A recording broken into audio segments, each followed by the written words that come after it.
I've heard it said that I know what not to do, but I don't know what to do as a dad and how to do it. We're going to hit the nerve on this one. We're going to talk about the wound that cripples, and we're going to address that wound, and we're going to kill it. This is Barry with FatherSeekers, and this is the podcast, Teach Me to Father.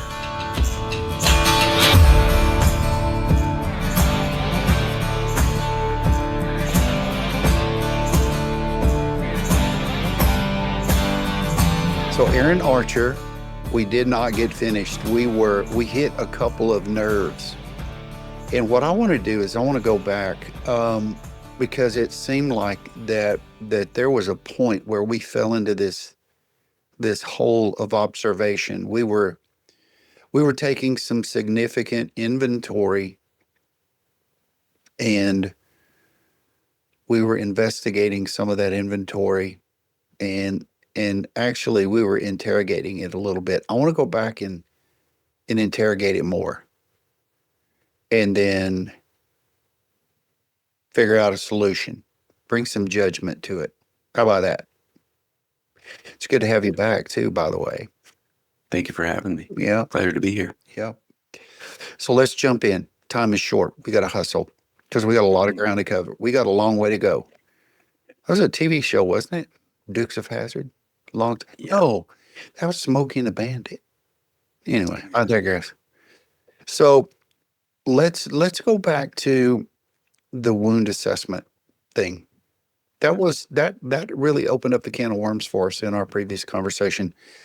So go back. If people didn't hear that, go back and do the whole wound assessment thing and then make that correlation, man. Yeah. So I was just using the example of how we address things in a clinical setting. So if somebody comes in and they had a fever and runny nose and sore throat and so on and so forth, we say, when did your symptoms start? And we ask all of these associated questions to help us diagnose and treat appropriately. We call it OLD cards, which is, abbreviation for onset, location, duration, and what makes things better and worse, and so on and so forth, just so that we get an adequate history for our patients. Yet if someone comes in with a big cut, a laceration, the two most important questions you can ask is, when did it happen and how did it happen? Those are the two most important questions that I need to know before I can appropriately treat that wound. And I related this wound to the wounds that we have from our past, from our fathers, whether it's generational sin, things that have been passed down to us, wounds that affect us and how we provide for our family, emotionally, spiritually. And that in order to keep a wound from spreading, causing an entire infection, for instance, if I don't treat that wound appropriately, it becomes infected, that infection can spread. And it can get so bad that it develops into something we call sepsis. You can die from sepsis. So if a wound festers and does not heal, it will get worse. So we have to address that wound. But we have to know when and how it happened. Let's dive in. In comes the great physician, the healer. Okay. Let's go back and look at a couple of pieces of that, because if ever there was okay, so my mind is spinning really fast right now because I'm thinking about some of the conversations I had, not only our conversations, but with other guys, where they say, and I mentioned it in the last podcast, I know a lot about what not to do. I just don't know what to do and know how to do it. My friend Ryan coined that statement with me. He is an up and coming great dad.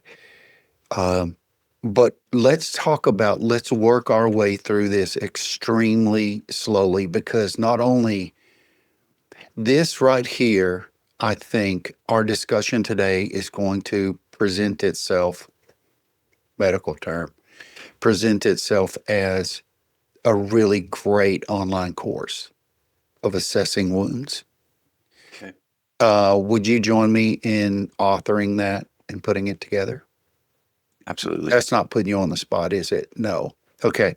So, so let's talk about, first of all, let's talk about doing a little bit of inventory. That's my words to try to understand everything you're doing. But you said to assess the wound.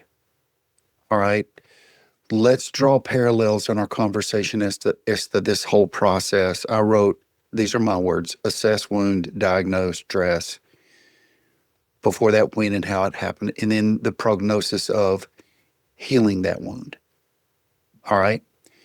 Again, I'm probably butchering your words in your process, but let's go back and let's talk about the, when you said assess, uh, in my mind, it's not only finding out how it happened, you said how it happened and when, but how to judge the severity of it. So let's talk about that. Let's talk about the wounds that we've discussed between us about ourselves and how we would take a look at that. How that would, how could we, how could we judge those wounds? What's a process to do that? What do you think it is? Depth and severity. One of the most common questions after a wound is, how long is this going to take to heal?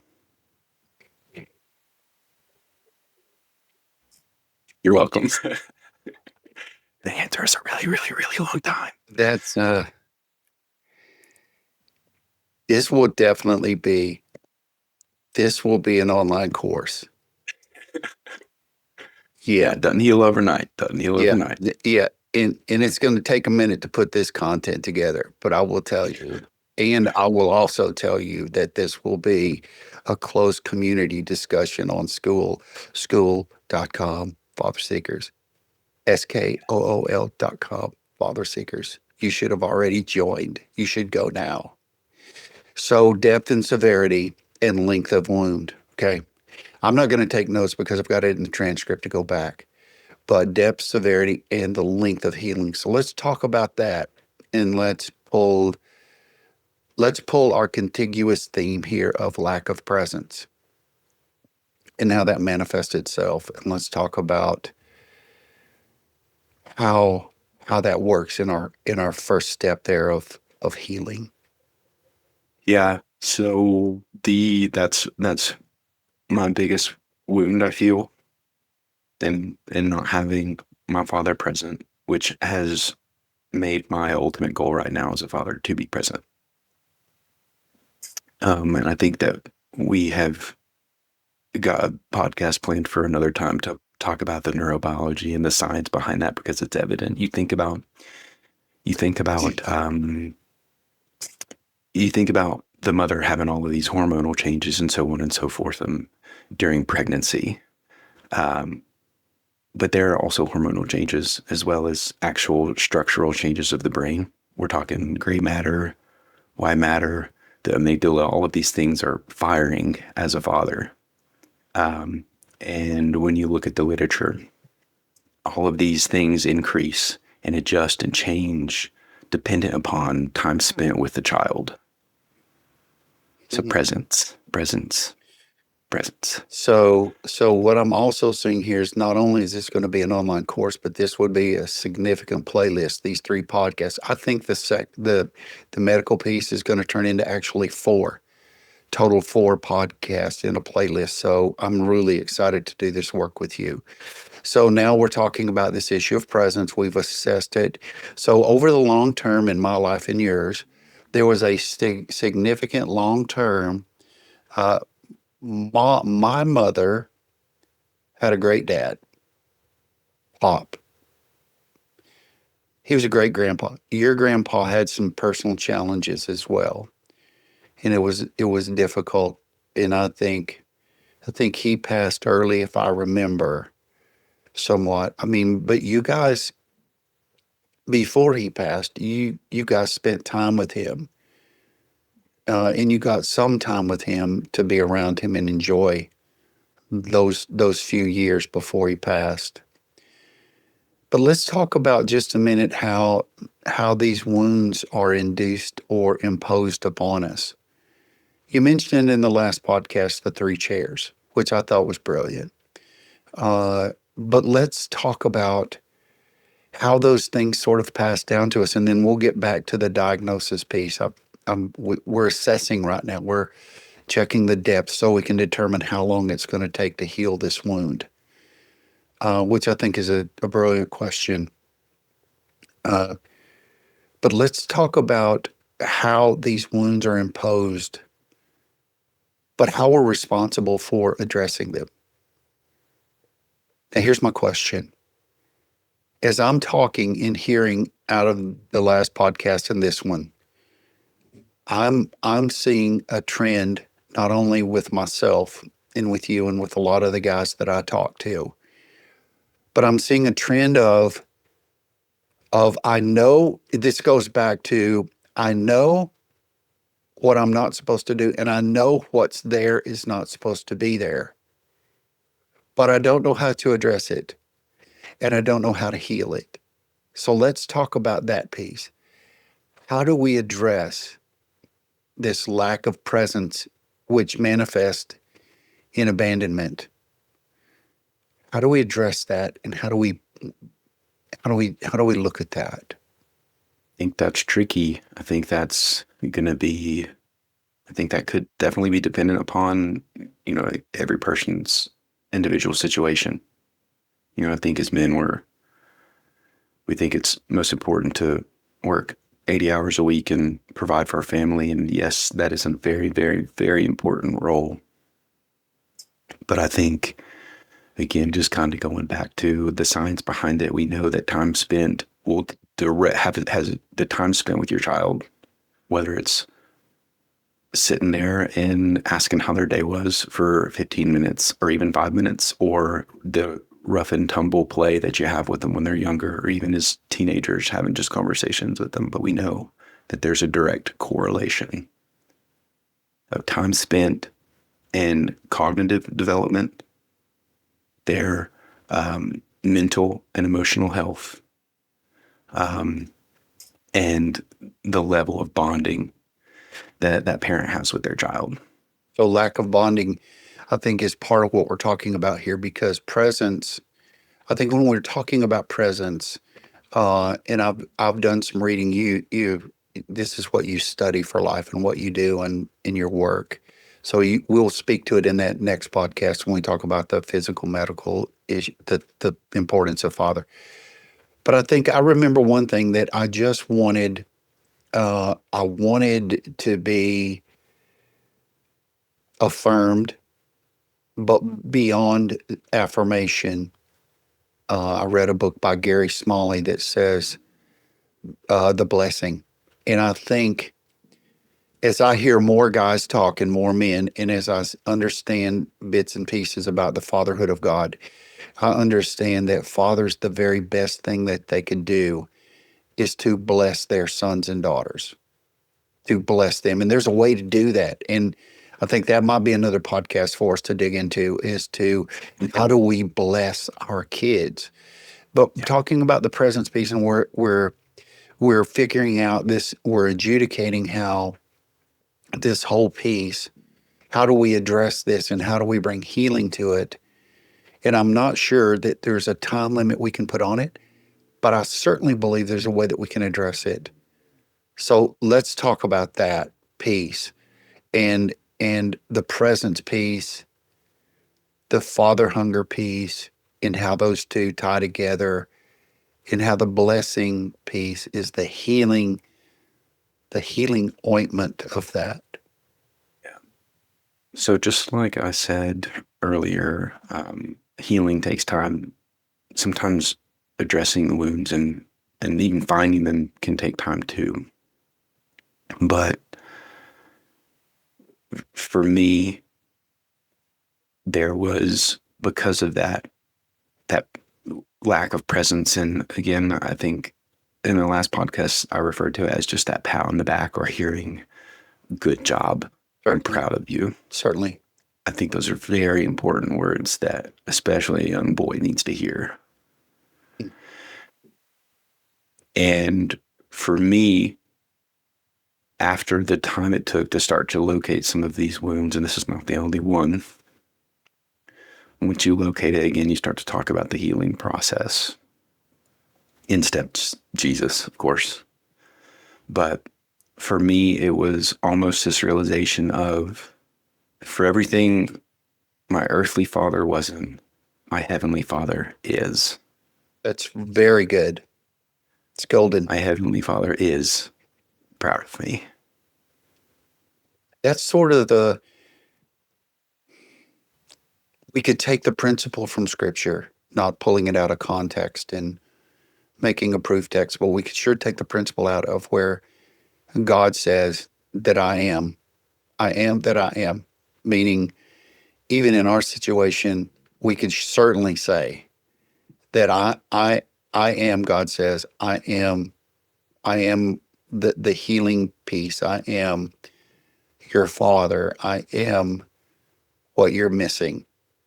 That's really good. Talk more about the piece of that. I think some of us, most of us, have a really difficult time in not knowing there's a wound there. We know that. We know that it's severe, but we don't know how to judge the severity of the wound and the effect that you mentioned of how the wound imposes itself, if not dealt with properly, on the body. But in our case, in those with whom we live and lead. Can you talk about that?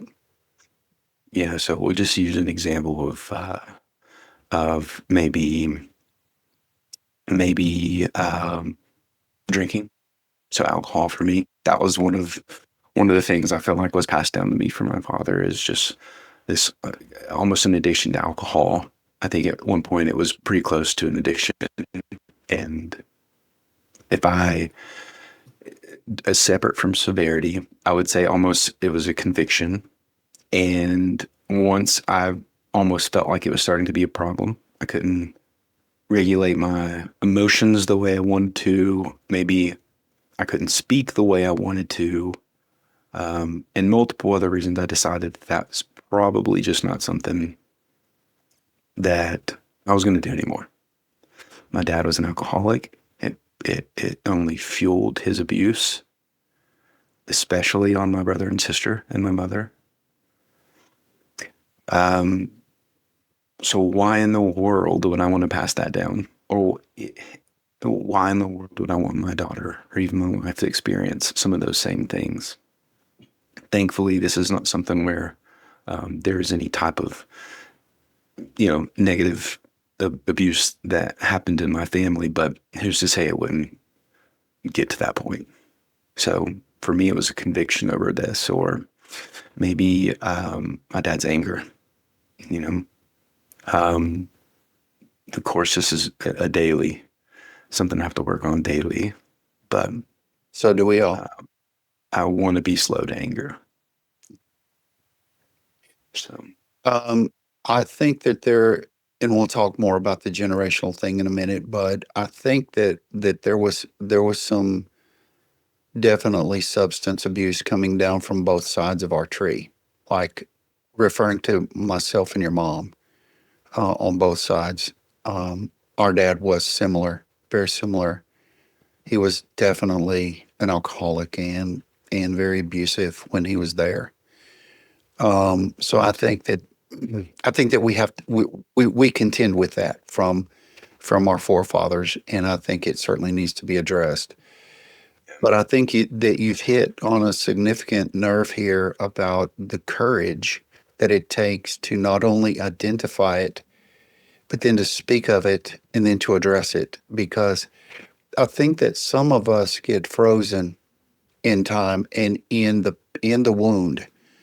And I'm not trying to make up a new doctrine or thing here, but in psychology, but I feel like we get frozen in the wound, and I use this word very particularly, not lightly, but in the trauma of being abused, in the trauma of living it out over years, and then finding that it's that thing which we hated the most we've become, and now we have to address it and wage war on it.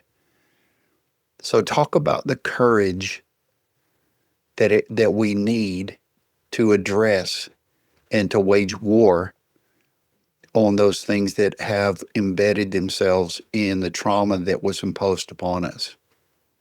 And the answer is almost in the question. If this trauma was imposed on me, why would I impose it on someone else? There you go. So good, Aaron. Talk about that. Elaborate. Go back to the chair example. If there's 3 chairs sitting in a row, I don't know if I need to explain this again, given it was on the last podcast. Yeah, well, maybe people didn't hear the last one, but go ahead. Yeah, it's good. So if there's 3 chairs sitting in a row, and I cannot take credit for this, of course, this is from my pastor, and I'm sure there's other people that have used a similar analogy, but 3 chairs sitting in a row, they're all in a straight line. If, let's say, you are sitting in the back chair, and you're looking at the chair in front of you, you're just seeing the back of that person's head. So 3 chairs sitting in a row. The furthest chair back is going to be your grandfather. The next chair is your father. And then you're the front chair. If there was generational sin or anything that has been passed down from your grandfather to your father and passed down to you, all of these chairs are in the same direction. But what if you just turn that chair just a little bit? You're pointed in a completely different direction. And you're no longer passing down these things to your children. You have quite literally broken the cycle. So in this, if I had to guess, and I don't ever mean to make excuses for my father, there were good and there was good and there was bad. Sure. But if I wanted to just maybe start diving into some of these wounds, I would think about the things that were bad. And I don't want to do those things.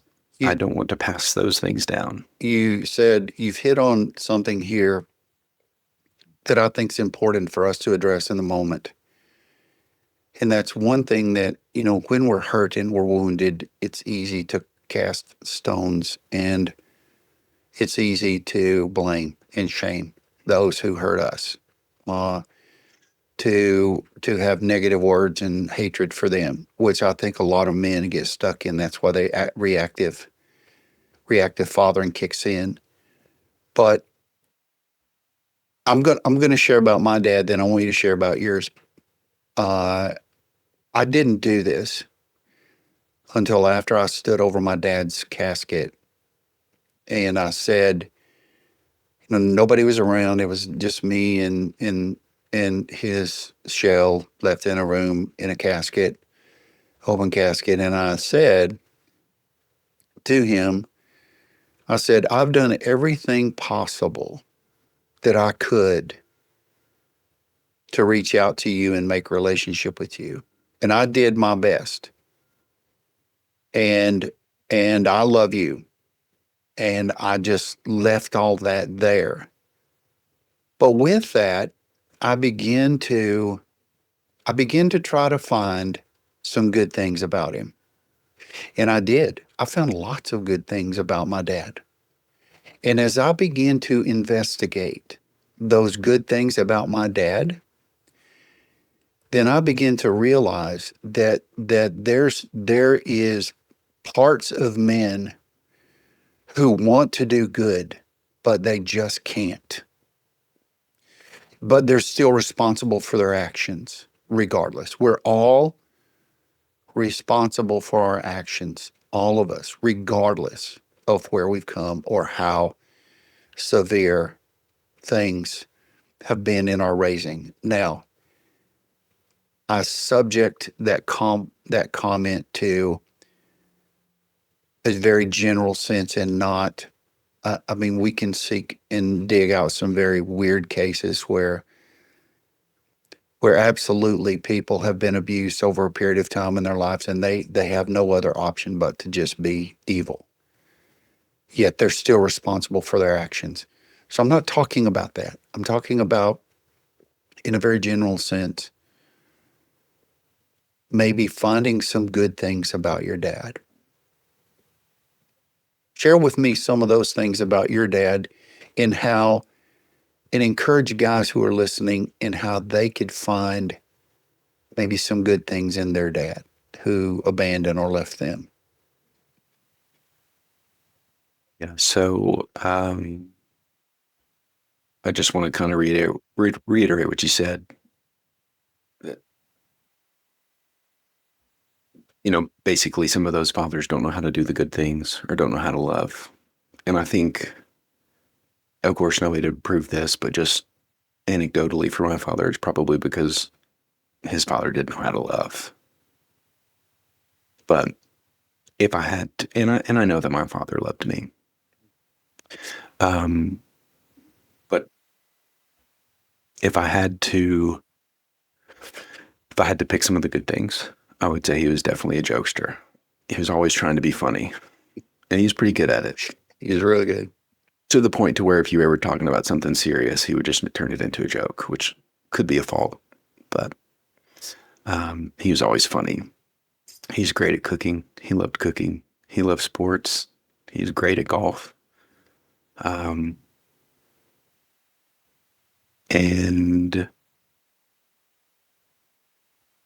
yeah, Let's talk about, go ahead, I'm sorry. you go ahead. Let's talk about the elephant in the room here. And I think this is where we get off course sometimes when guys blame their dads for, like, they compare their dads in the present to who they were years ago. And I think for some dads, it's a just assignment. For others, it's not. But let's talk about the elephant in the room, and that is, you've mentioned it several times.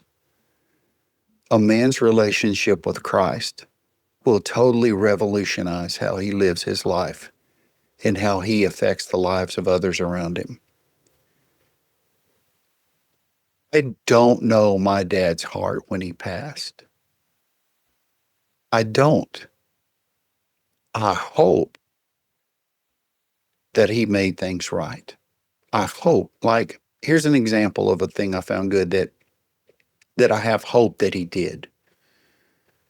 Uh, I have one of his Bibles, and I found in it a tithing envelope and some notes for a Sunday school class he used to teach. So I know that there was something there with the Lord. I know that there was. But what I want you to chime in on is the power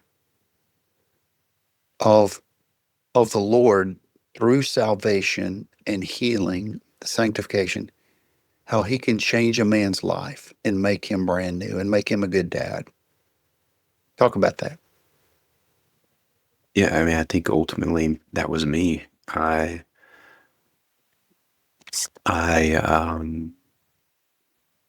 over the past few years, I decided that I needed to really start taking my relationship with the Lord differently.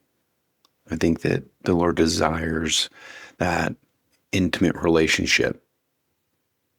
And it's one thing to just say that you're a Christian and that you know Jesus, but it's something totally different to actually pursue that relationship in a way that's not legalistic, and you just kind of crave that time with him or time in the word or prayer and so on and so forth. And I go back to the theme of, I have a perfect example of Father in heaven.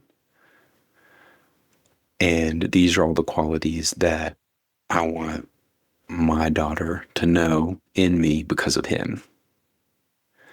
That's not the way my dad thought. And that's not the way I thought a few years ago. I grew up in church, and I think that a lot of people would probably have a similar story, especially in the Bible Belt. But It's one thing to go to church on Sundays, which there's nothing wrong with going to church on Sundays. There's probably some really great Christian people that don't go to church on Sundays. I think Sunday is a really good game plan. It's like the huddle that gets you ready for the game, which is the week. Great But insight.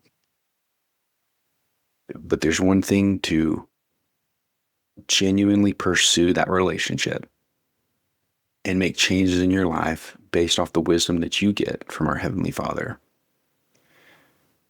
And just having a Bible that sits on your bookshelf and collects dust. So you talked about throughout your story and our time together, and even last podcast, how you've got a significant group of guys around you, namely your pastor. You hang out with him some, and your other guys, and some older men that are in your circulation of younger men at church who are influencers. How important is it? And I hear this often, so often, is that young men don't know how to find a coach, a mentor, a spiritual father.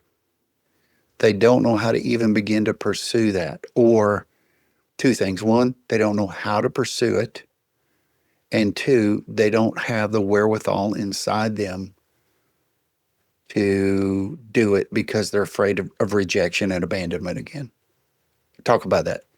Make sure I circle back to your question, but I first want to say that it is so important that if you're a man who can pour into someone, you also have to have the same courage that that person probably has to have to walk up to you and ask for the help. If there's anybody that you can pour into, do it. And I used this example in the last podcast. Like, mentorship is probably one of the most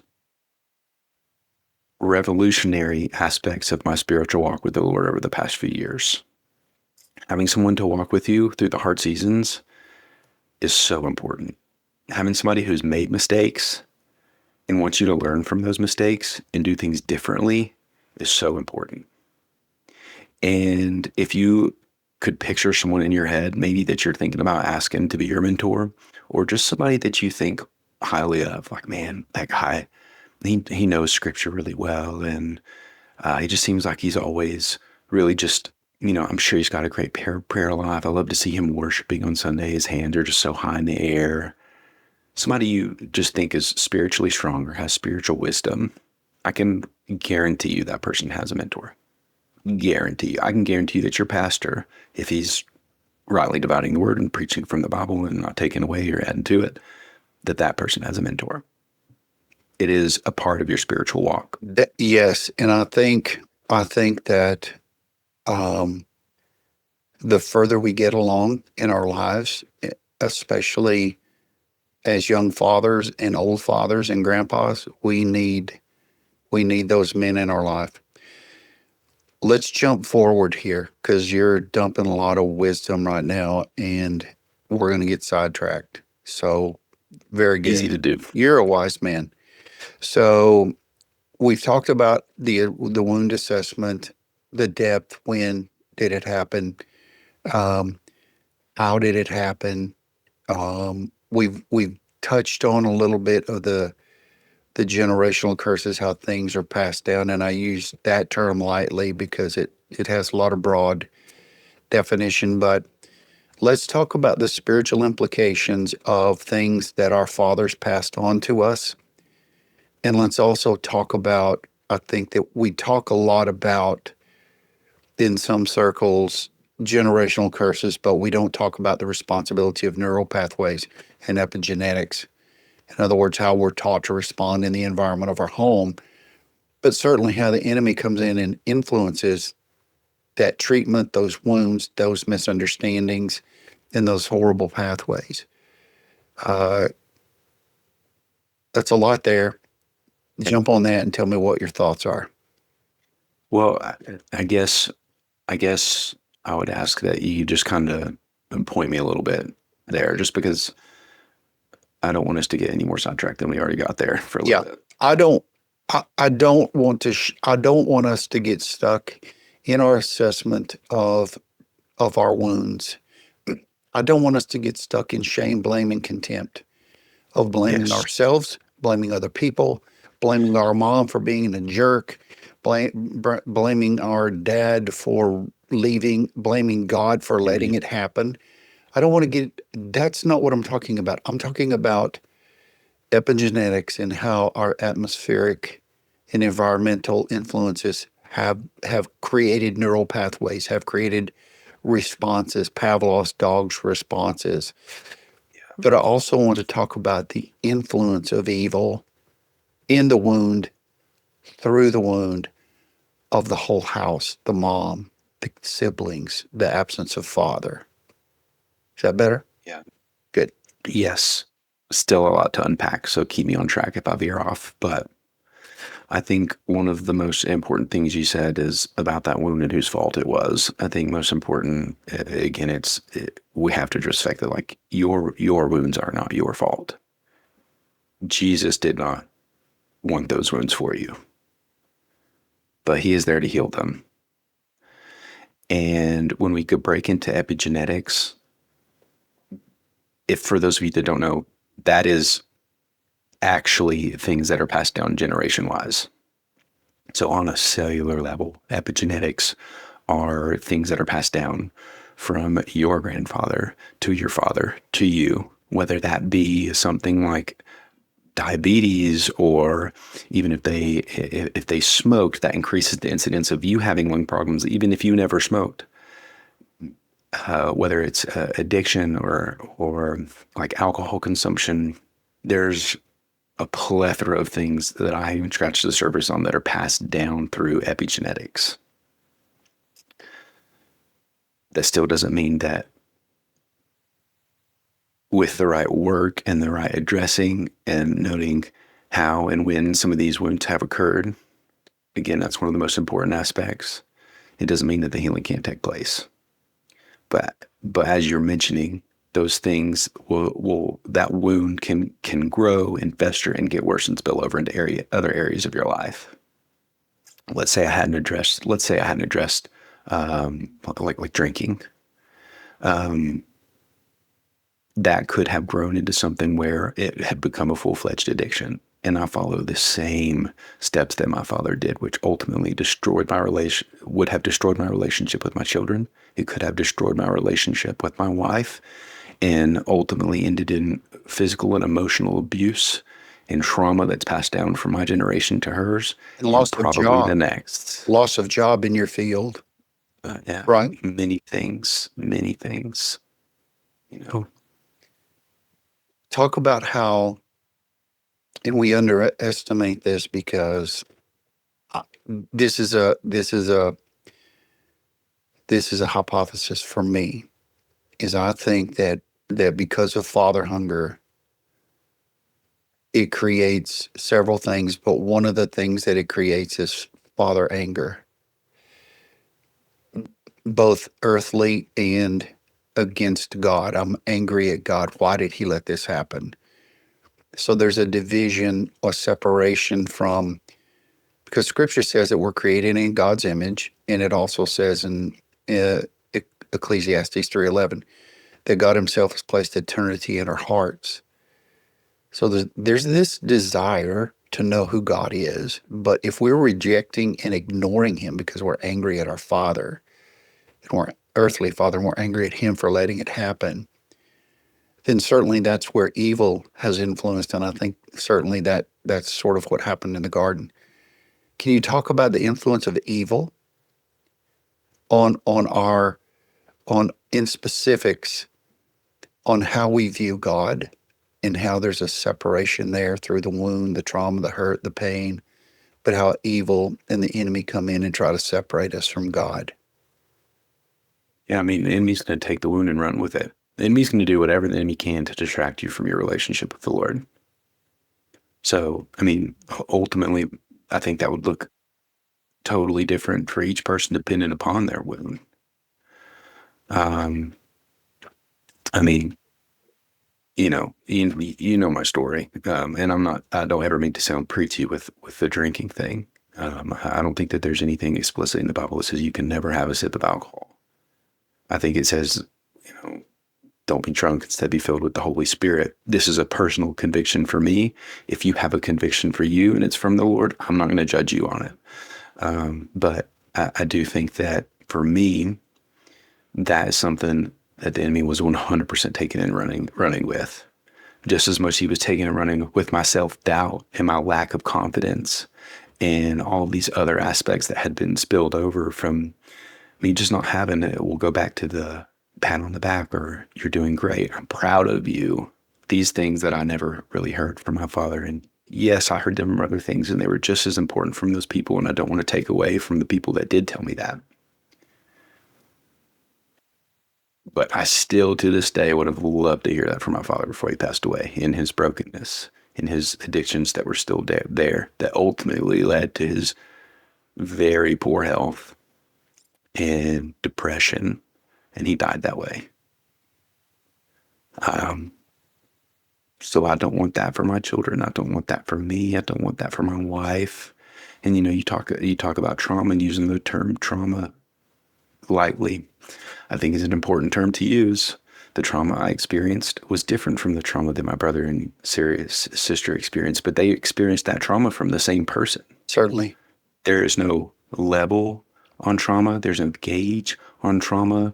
This trauma is not worse than that trauma. Trauma is trauma, and the result of trauma is a wound. That is true. I agree with you.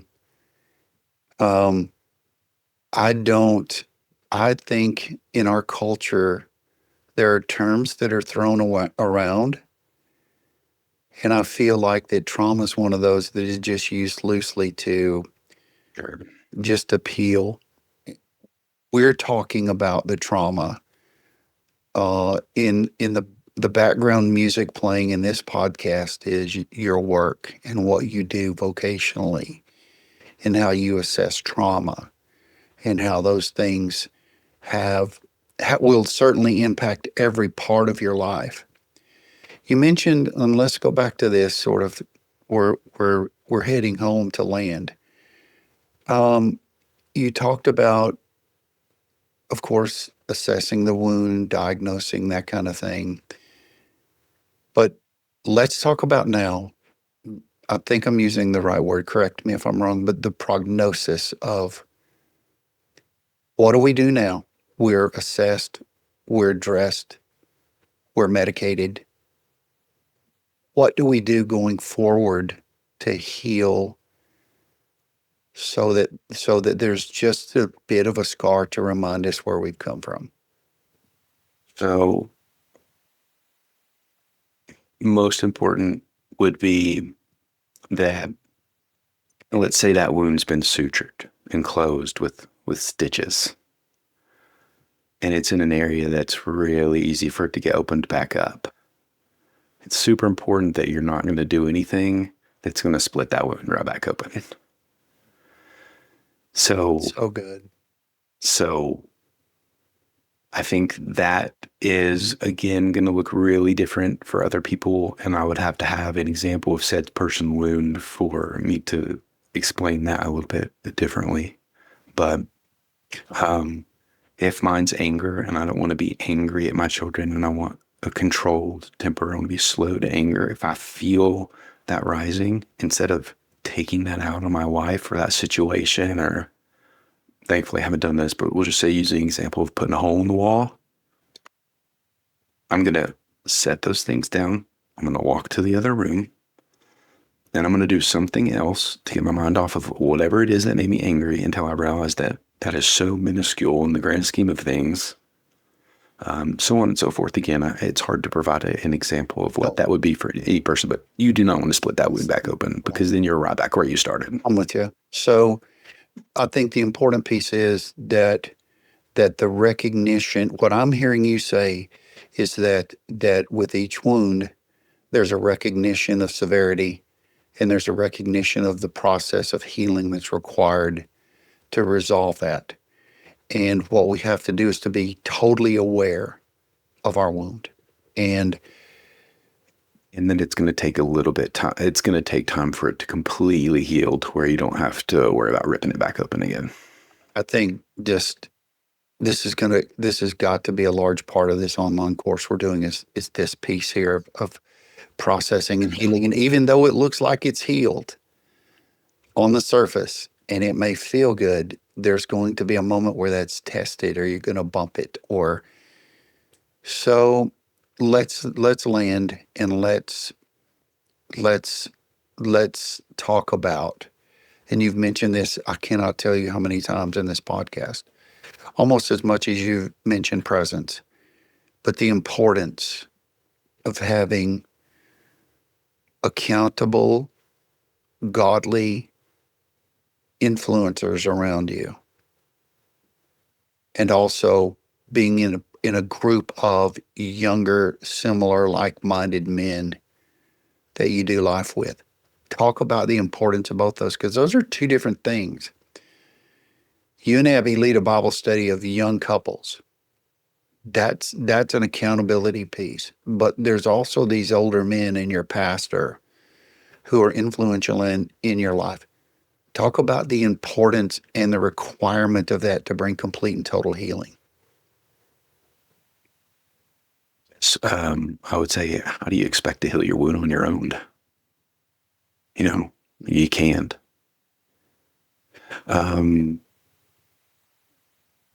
You need the Lord to help you with that. And again, I just go back to building your relationship with the Lord. If you could take me back 4 years ago, we'll say, because I feel like after over the past 4 years, just in my marriage, wanting to build a relationship with the Lord has been something that's so important, just so that we have that foundation at home, and I'm expected to lead the home. So I had to have that relationship with the Lord. But prior to realizing that, I would hear all the time at church, like, hey, just spend 15 minutes in the Word in the morning. In this here, out that one. Why don't you join a life group, and why don't you just spend some time around other like-minded people? Be really good for you. Boom. Right out the other ear. Why don't you find a mentor? Meet with them a little bit. There are people who want to pour their wisdom into you and help you through these experiences in times when you need it most, like maybe the passing of your father or the realization of these wounds that were left on you from your father. Mm-hmm. All of these things in one ear and out the other. But as soon as I did those things and made those implements into my life, there was such a tangible difference in every single day. There was genuine difference in each day because of those changes. I mean, we went from not being in a life group at all to leading one, which don't recommend that jump. That was a big jump. But that was probably one of the most impactful things I had done in my life, because we had friends who were not like-minded and were not pursuing their relationship with the Lord. And we still love those people to death, and we spend time with them all the time. And they know that we love Jesus, and they see the changes that we've made in our lives. And sometimes it has led those people to the Lord. But you need people in your life who are like-minded, who also want to walk with you through your hard seasons. We started that life group as a young married couples life group, 20s or 30s and no kids. All but one couple now has a kid. To watch them go through life together, just to go through life with them, has been amazing.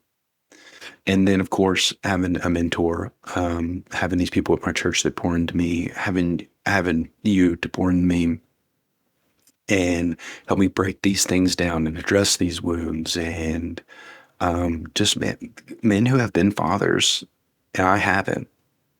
I'm almost 7 weeks in. I still don't know what I'm doing. Having these people to lead you and help you learn from their mistakes, again, one of the most influential things that I feel like I've done. And then, of course, going back to time in the Word. If you, maybe you're not a morning person, I'm definitely not. Probably one of the hardest things is reading my Bible before I go to work. I try to do something. If I don't read, I try to get a tidbit of a podcast in, and at least just try to pray. But all of these things have been so influential in my relationship. And I use that term relationship so often because that's the difference between just talking the talk and walking the walk. I want to make all of these changes so that my daughter sees Jesus in the way that I live every single day, not just me saying I love Jesus. I Right. want her to see that I love Jesus. It's really good, dude. That's really good. Don't stop. Don't stop doing the morning routine with her, because I think there's something to that. Just the creation. I'm not a medical person or the son of one, but I'm a decently spiritual guy with a little bit of know-how, and I'm telling you that it's the same thing as playing worship music for your kid at night when they go to sleep, or when your baby's in gestation and you're playing worship music so the baby can hear. There's something to it. I'm just saying, don't stop doing that. Man, I love you, and I'm so proud of you and what you've done in your life. I've known Thank you you. for some time now, and you have turned into a fine young man. Your mother did a wonderful Appreciate job. it. Yep, She did. yep. And I want to thank you for being here. It took a lot of courage to tell the story and to share your insights and your wisdom. And you have a great life ahead of you, buddy. I'm gonna, if for as long as I'm on this earth, I'm gonna be on the sidelines clapping for you. Well, Count I on me. appreciate you saying that. It Yep. means a lot. And thank you for being in my corner, especially through all of these major life changes and when Dad passed away, and just your wisdom. I appreciate your time. Yep. I love you, man. Love you. Hey guys, go to the website, fatherseekers.org. Look at the content. It's free. YouTube channel. Join the school community, skool.com/FatherSeekers. Sign up for Father Fuel. Aaron's a contributor. He's one of the contributors. It's a monthly newsletter that you get with information on the 4 specific areas and disciplines fathers need to be good dads. Also, find a mentor, find a coach. This is Barry with Father Seekers and my new co-host, Aaron Archer. Thanks for being here.